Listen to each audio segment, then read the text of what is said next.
Aku, Maharani dan Uncle Jack tetap menuju air terjun sakral itu meski sudah dilarang Simbah Putri. Sebuah keputusan yang bodoh.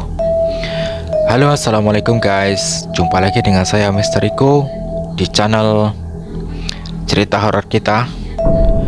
Dan ini adalah episode ketiga ya, atau lanjutan dari episode sebelumnya. Bagi kalian yang belum tahu atau belum menonton episode kedua, silakan aja langsung ke videonya guys, supaya mengerti jalan ceritanya. Bagaimana episode kali ini? Langsung saja kita simak jalan ceritanya. Apalagi bayangan-bayangan alas purwo, Gunung Pelosari, dan air terjun terus datang.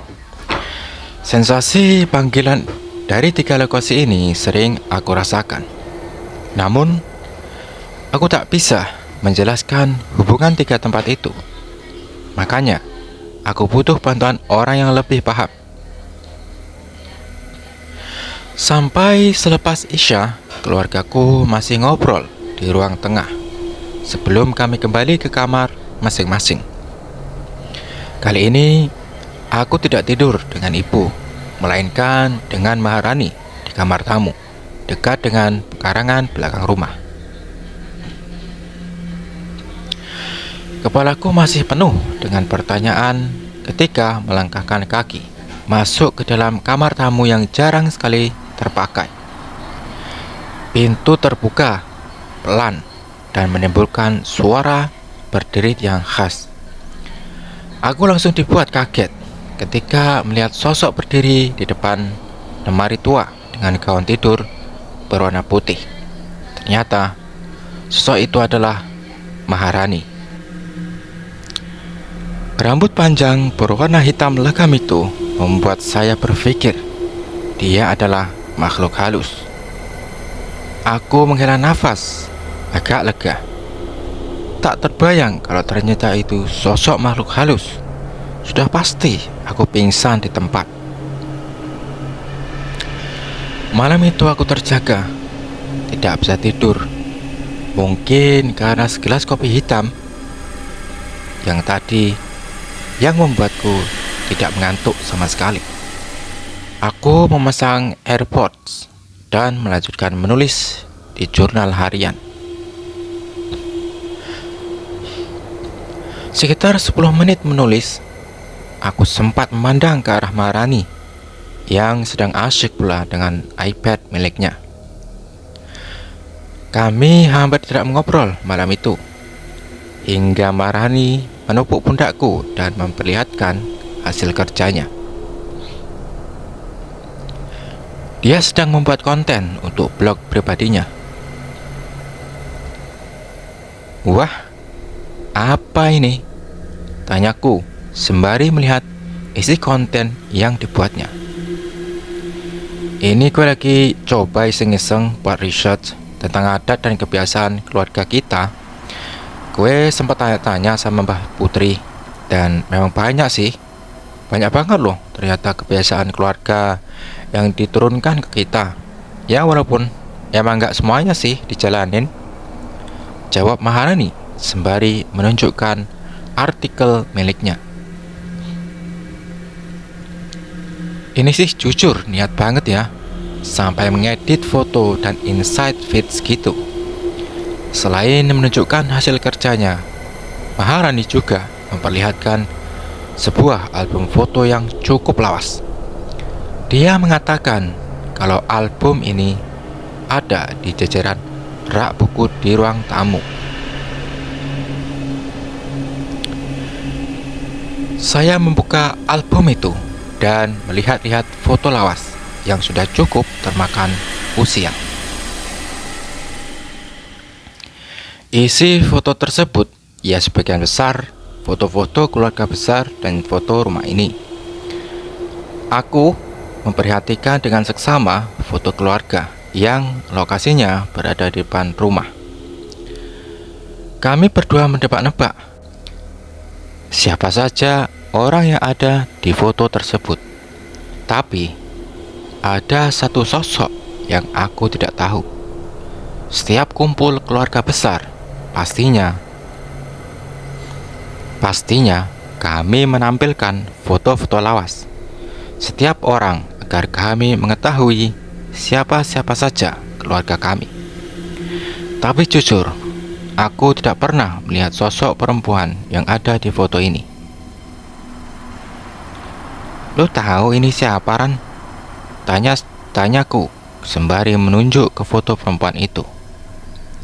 Gak tahu deh, mungkin masih saudara Simbah. Masa iya sih? Coba deh lu tanya ke Simbah. Gue kalau nanya-nanya tuh suka kena ceramah berjam-jam sama beliau. Tepat pada saat ini, bayangan-bayangan alas Purwo, Gunung Pelosari, dan air terjun datang lagi. Tapi, aku masih bisa menenangkan diri. Duh, kepo banget dah Anda ya. Malas juga gue. Dah, gue mau tidur. Udah diseret sama bokap ke tempat-tempat aneh soalnya, ujar Maharani yang langsung menarik selimut dan mencoba untuk tidur. Seketika itu, beneran, tuh bocah langsung tidur dong. Definisi pelor alias nempel molor. Aku bangun dari tempat tidur dan menaruh album itu di meja rias, sekalian mematikan lampu kamar. Setelah itu, aku berusaha keras supaya bisa terlelap. Setelah berusaha cukup lama, akhirnya aku sempat tidur juga. Nah, lagi enak tidur, kebiasaanku muncul, yaitu kebelet pipis di tengah malam. Saat itu, pas banget pukul 1 malam. Posisi kamar mandi itu ada di sebelah dapur. Aku keluar dari kamar dan menemukan rumah Simbah sudah gelap gulita. Semua lampu dimatikan. Ya, mau nggak mau, kebelet itu sangat menyiksa dan memaksaku untuk berani ke kamar mandi melewati lorong gelap. Bermodal senter di HP dan wush, aku langsung lari ke arah kamar mandi. Setelah selesai, aku menuju ke dapur untuk minum. Sembari meneguk segelas air dingin, aku asik scrolling media sosial di HP. Gak lama setelah itu, aku mendengar suara pintu tertutup dari arah belakang. Aku tak menghiraukan suara tersebut dan berpikir, ya mungkin itu Uncle Jack yang baru selesai ngopi di teras belakang. Aku tak mau memikirkan hal-hal yang aneh meski bayangan alas Purwo, Gunung Pulosari, dan air terjun bergelepat datang. Aku memutuskan kembali scrolling media sosial. Untung sinyal internet di sini masih bisa untuk membuka media sosial. Ketika lagi asik-asik membaca di layar, kursi di dekat meja makan bergerak. Suasana sunyi tentu membuat suara gerakan kursi kayu itu terdengar sangat jelas. Perasaan tidak enak langsung menguat, berubah menjadi rasa takut yang menusuk. Tanpa pikir panjang, aku berjalan cepat menuju kamar. Jantungku berlari dengan kencang. Di pertengahan jalan menuju kamar, pintu di depan diketuk seorang. Secara refleks, aku menghentikan langkah dan memasang telinga. Beberapa detik berlalu dan aku menahan nafas. Lantaran bunyi ketukan berhenti, aku sudah meniatkan diri kembali ke kamar. Namun, baru satu langkah, dari luar sebuah suara yang ku kenal terdengar. Ini Pak D. Pak D, masa iya? Aku segera membuka kunci pintu depan dan mendapati sosok Pak D diam membatu di sana. Loh, Pak D, habis dari mana?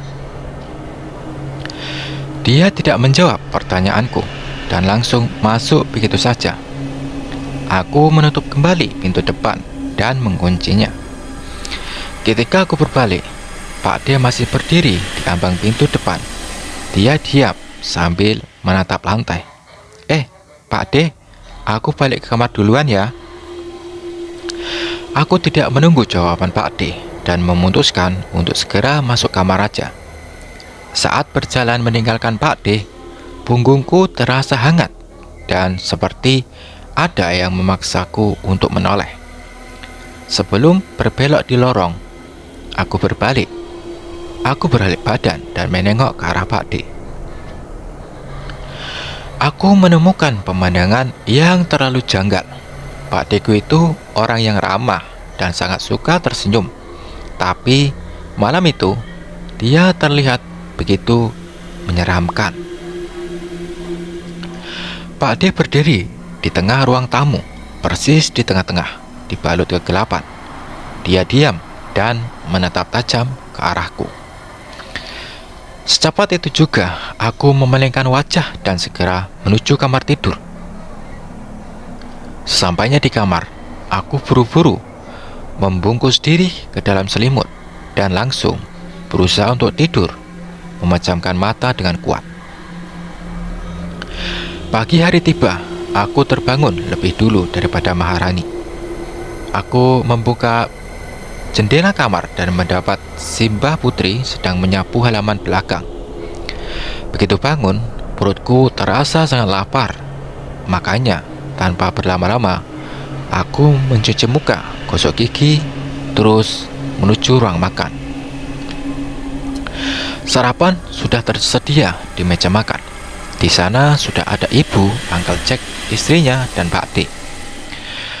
Aku duduk di sebelah ibu dan berhadapan dengan Pak D. Tak lama, Simbah Putri datang dan makan bersama. Ketika sarapan sudah hampir selesai, aku memberanikan diri untuk mencari kejelasan perihal kejadian semalam. Aku bertanya ke Pak D, kenapa kok tengah malam baru masuk rumah? Anehnya, Pak D justru bingung dengan pertanyaanku. Beliau menjawab bahwa semalam dia langsung tidur karena lelah.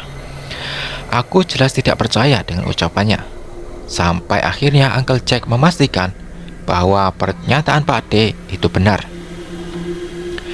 Tadi malam Uncle Jack tidur bersama anak laki-lakinya,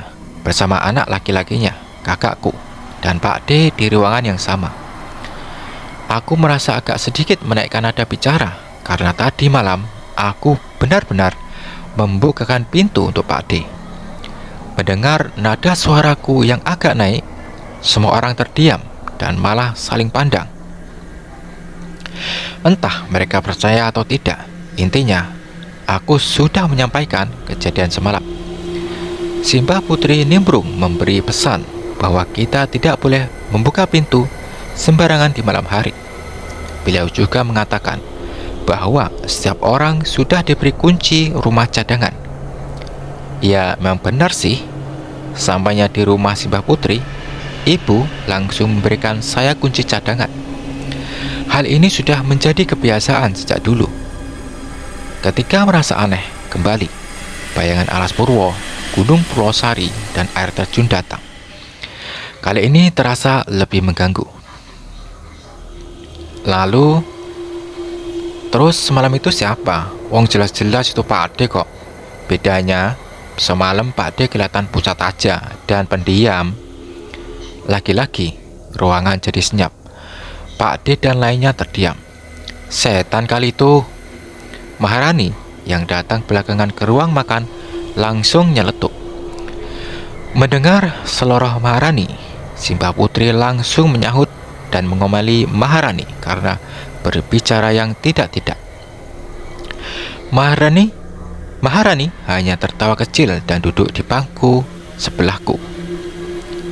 Dia seperti berusaha mencarikan suasana yang tegang tadi dengan mengalihkan obrolan tentang kegiatannya bersama Uncle Jack nanti. Kami mengobrol banyak mengenai kegiatan Uncle Jack yang ingin mengunjungi beberapa tempat bersejarah.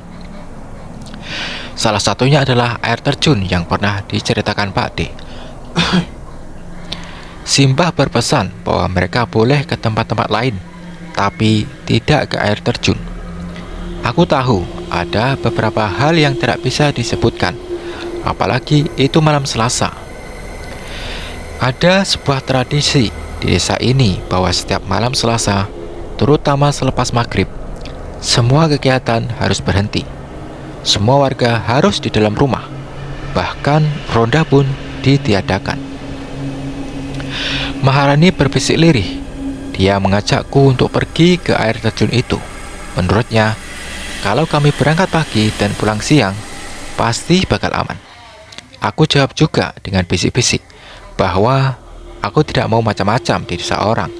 Apalagi si Mbah Putri sudah memberi peringatan. Maharani malah makin gencar mengajakku dengan alasan ada Uncle Jack yang ikut serta.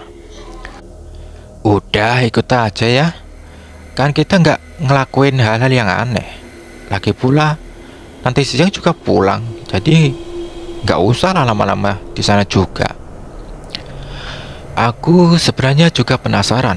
Kabarnya pemandangan di sana itu cakep banget, lumayan. Vibes liburan itu jadi lebih terasa. Jadilah aku mengiyakan ajakan Maharani sambil menekankan untuk pulang siang. Maharani terlihat senang. Lalu secepat kilat dia menghabiskan sarapan, terus segera mandi dan bersiap-siap. Selesai bersiap-siap, aku, Maharani, dan Uncle Jack siap berangkat. Ibu dan kakak bilang malas. Pak D juga menolak karena ada kegiatan di balai desa. Jadilah kami berangkat pagi itu menuju beberapa lokasi, dan air terjun sakral menjadi lokasi terakhir yang tidak kami beritahukan ke anggota keluarga lainnya. Singkat cerita, setelah selesai mengunjungi beberapa tempat, kami sangat bersemangat untuk melihat air terjun. Untuk menuju air terjun itu, kami harus melewati jalan setapak yang saya lihat kemarin waktu berkeliling bersama Pak D dan kakak. Jalan itu benar-benar kecil, ditambah lagi pohon-pohonnya besar dan menjulang tinggi. Situasi ini selalu mengingatkan saya pada momen Alas Purwo. Di tengah perjalanan, kami berjumpa dengan Busar yang sedang membawa kayu bakar. Uncle Jack dan Maharani menyapa beliau dengan biasa dan terus berjalan. Tapi entah kenapa, tatapan Busar ke saya itu terlihat berbeda. Ekspresi yang dia tunjukkan cukup menakutkan karena dia melihat saya dalam diam dan matanya menatap tajam, memperhatikan setiap gerak-gerik saya. "Selamat pagi, Busar," ucapku sembari tersenyum ramah dan sedikit menundukkan kepala untuk memberi hormat. Iya, aku sih tahu beliau itu memang hemat ngomong. Jadilah aku melanjutkan berjalan dan segera mengejar Uncle Jack dan Maharani di depan menuju jalur air terjun. Ketika itu juga Busar tiba-tiba berkata sesuatu. "Kamu wangi untuk mereka. Jangan sembarangan menyentuh dan mengambil sesuatu di sana ya," ucapnya dalam bahasa Jawa. Aku mengangguk dan tersenyum. Meski tersenyum, tapi dalam hati aku agak gak enak. Istilah wangi untuk mereka membuat aku agak gentar. Tapi aku sudah janji untuk menemui Maharani dan Uncle Jack.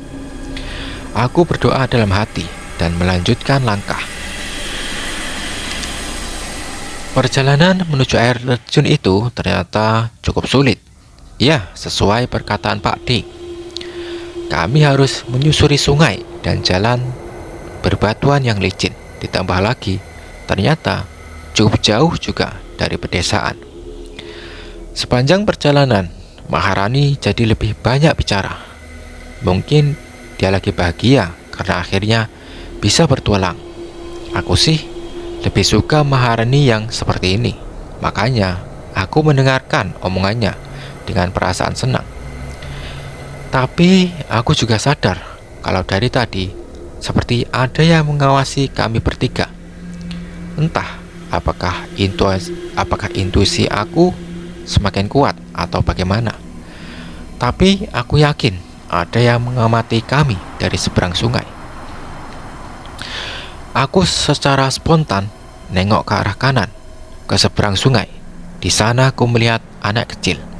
Dia adalah anak kecil yang sempat kulihat di jalan hutan ketika menjemput Uncle Jack. Anak kecil itu bersembunyi di balik pohon.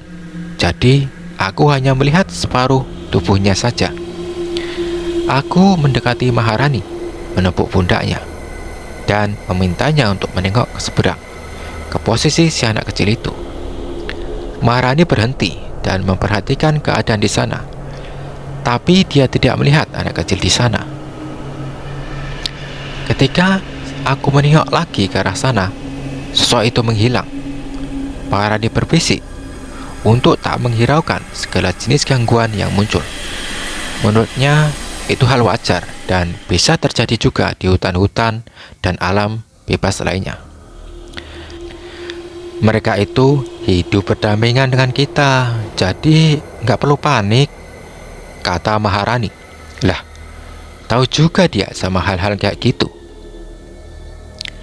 Setelah melewati perjalanan yang cukup melelahkan, akhirnya kami sampai di air terjun sakral itu. Perjalanan kami sebetulnya tidak terlalu lama, tapi terasa lama karena jalur yang terjal. Tapi rasa lelah itu terbayarkan. Ya, terbayarkan dengan pemandangan yang cukup fantastis. Benar-benar definisi hidden gems yang hampir jarang terjamah oleh sentuhan manusia. Air terjunnya ternyata besar dan tinggi. Uncle Jack dan Maharani pun langsung buru-buru menuju air terjun tersebut. Aku sempat foto-foto dulu dari kejauhan sebelum mengeluarkan drone-ku. Namun, baru juga satu langkah, tiba-tiba seperti ada aura yang menabrakku.